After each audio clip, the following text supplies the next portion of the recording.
বিসমিল্লাহির রহমানির রহিম। আসসালামু আলাইকুম।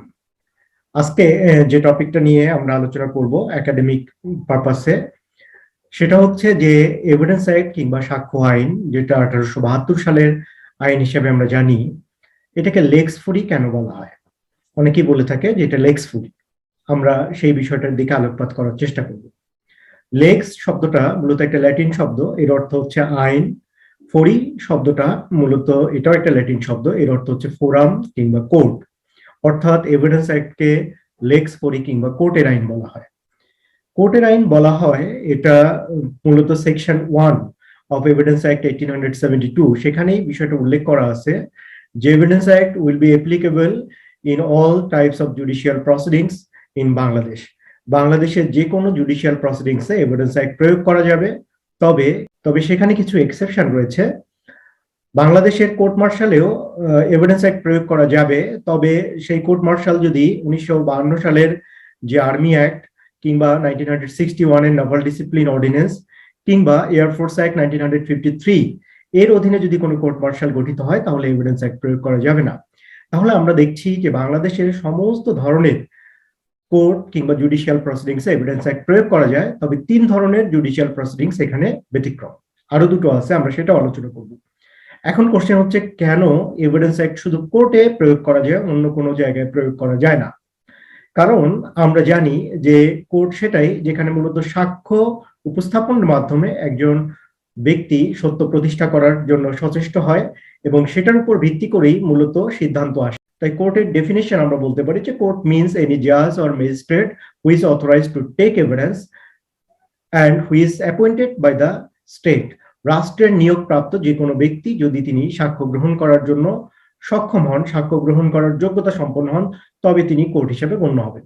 এখানে একটা বিষয় উল্লেখ করার মতো, কোর্ট কিন্তু সিদ্ধান্ত দেয়, কোর্টের সিদ্ধান্তের বিরুদ্ধে আপিল কিংবা রিভিউ কিংবা রিভিশনও হয়ে থাকে। এই বিষয়গুলো একটা কোর্টের অবশ্যই এলিমেন্ট, তবে এগুলো মুখ্য নয়। মুখ্য হচ্ছে কোর্ট সাক্ষ্য নেবে। তাহলে বোঝা যাচ্ছে যে সাক্ষ্য নিলেই একটা কোর্ট কোর্ট হিসেবে গণ্য হবে, সাক্ষ্য না নিলে একটা কোর্ট কোর্ট হিসেবে গণ্য হবে না। তাহলে বলা যায় যে where is court there is evidence act, where is no court there is no evidence act. তাহলে কোর্ট এবং এভিডেন্স অ্যাক্ট মূলত একটা আরেকটার প্যারালালি চলবে, একটা আরেকটার সমান্তরালে চলবে। যেখানে কোর্ট থাকবে সেখানেই মূলত এভিডেন্স অ্যাক্ট প্রয়োগ হবে, যেখানে কোর্ট থাকবে না সেখানে এভিডেন্স অ্যাক্ট প্রয়োগ করা যাবে না। এখন সেকশন 1 কে যদি আমরা আরেকটু ব্যবচ্ছেদ করি যে এই 3টা কোর্ট মার্শালের জন্য কেন এভিডেন্স অ্যাক্ট প্রয়োগ করা যাবে না, কারণ এই 3 ধরনের কোর্ট মার্শালের জন্য তাদের আলাদা এভিডেন্স অ্যাক্ট রয়েছে। আমরা জানি 1872 সালের যে সাক্ষ্য আইন, সেটা বাংলাদেশের একমাত্র আইন নয়। এর বাইরেও বাংলাদেশের যে ব্যাংকার্স বুক এভিডেন্স অ্যাক্ট সেটা রয়েছে, সেটার জন্য আলাদা প্রয়োগ করার সেক্টর রয়েছে। আর এই বিষয়গুলো যেগুলো আমি কোর্ট মার্শালের কথা বললাম, যে এই 3টা আইনের অধীনে যদি কোনো কোর্ট মার্শাল গঠিত হয়, সেখানে তাদের নিজস্ব এভিডেন্স অ্যাক্ট রয়েছে।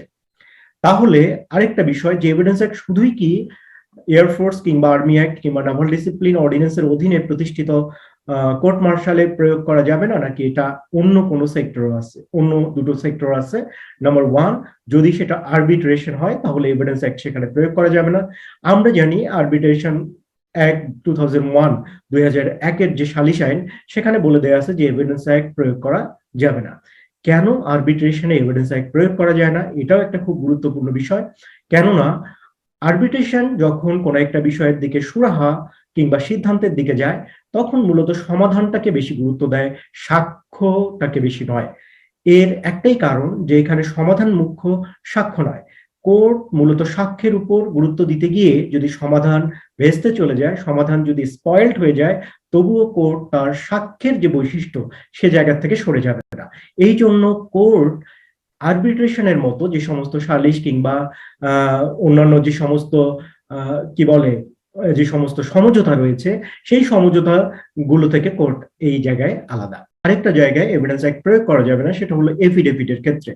আমরা জানি এফিডেভিট নেন কোনো ম্যাজিস্ট্রেট কিংবা কোনো নোটারি পাবলিক অফিসার, যিনি বা যার সামনে একটা ঘটনা কিংবা যে কোনো একটা ফ্যাক্টের বর্ণনা দেওয়া হয় এবং তিনি সেটা নোট করে রাখেন। এই জন্য নোটারি পাবলিকের ডেফিনেশন এরকম বলা যায় যে notary public means any person who keeps note on behalf of the public.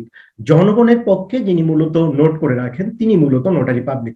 এখন কোশ্চেন হচ্ছে সেখানেও এভিডেন্স অ্যাক্ট প্রয়োগ করা যাবে না কেন? এক নম্বর কারণ হচ্ছে যে আমাদের সেকশন 1 এভিডেন্স অ্যাক্ট প্রয়োগ করা যাবে না বলে এখানে ইঙ্গিত রয়েছে। আর দ্বিতীয় যে বিষয়টা সেটা হচ্ছে নোটারি পাবলিক অফিসার মূলত কোনো একটা ঘটনা শোনার পর তার দায়িত্ব হচ্ছে লিখে রাখা, তিনি এটার বিরুদ্ধে কোনো রকম তদন্ত কিংবা ইনভেস্টিগেশনে নামেন না। এক নম্বর বিষয়। দুই নম্বর বিষয় যেটা, সেটা হচ্ছে যে এই নোটারি পাবলিকের সামনে প্রদত্ত যে বক্তব্য সেটা মূলত ক্রস এক্সামাইন করার সুযোগ থাকে না। তবে অর্ডার 19 আমাদের যে সিপিসি আছে সেখানে বলে দেয়া আছে যে নোটারি পাবলিকের সামনে এই বক্তব্য যদি ক্রস এক্সামাইন করা যায় তাহলে এটা সাক্ষ্যের মর্যাদা পাবে।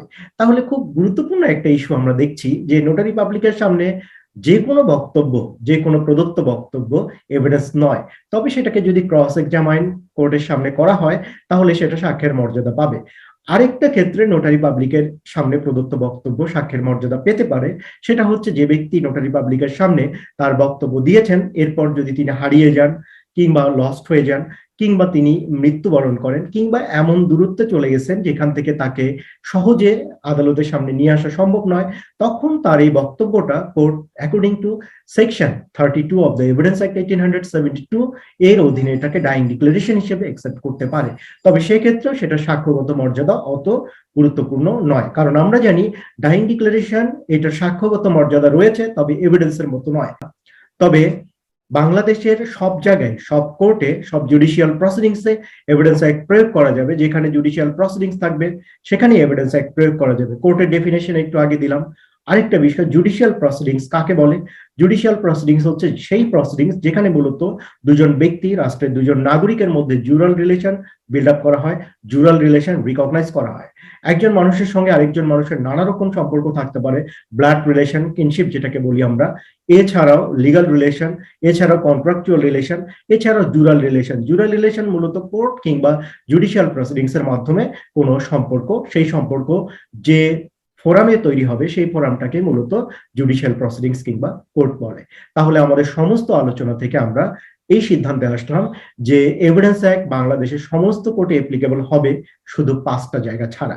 একটা হচ্ছে বাংলাদেশের আর্মি অ্যাক্টের অধীনে কোনো গঠিত কোনো কোর্ট মার্শাল, বাংলাদেশের নাভাল ডিসিপ্লিন অর্ডিন্যান্সের অধীনে যদি কোনো প্রদত্ত কোর্ট মার্শাল কিংবা গঠিত কোর্ট মার্শাল হয়, কিংবা বাংলাদেশের এয়ারফোর্সের অধীনে যদি গঠিত কোনো কোর্ট মার্শাল হয়, তাহলে সেক্ষেত্রে এভিডেন্স অ্যাক্ট প্রয়োগ করা যাবে না।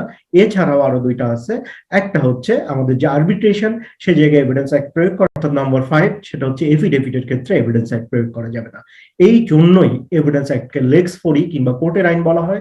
যেখানেই কোর্ট সেখানেই এভিডেন্স অ্যাক্ট, যেখানে কোর্ট নেই সেখানে এভিডেন্স অ্যাক্ট প্রয়োগ করা যাবে না। ধন্যবাদ, ভালো থাকবেন সবাই। আসসালামু আলাইকুম।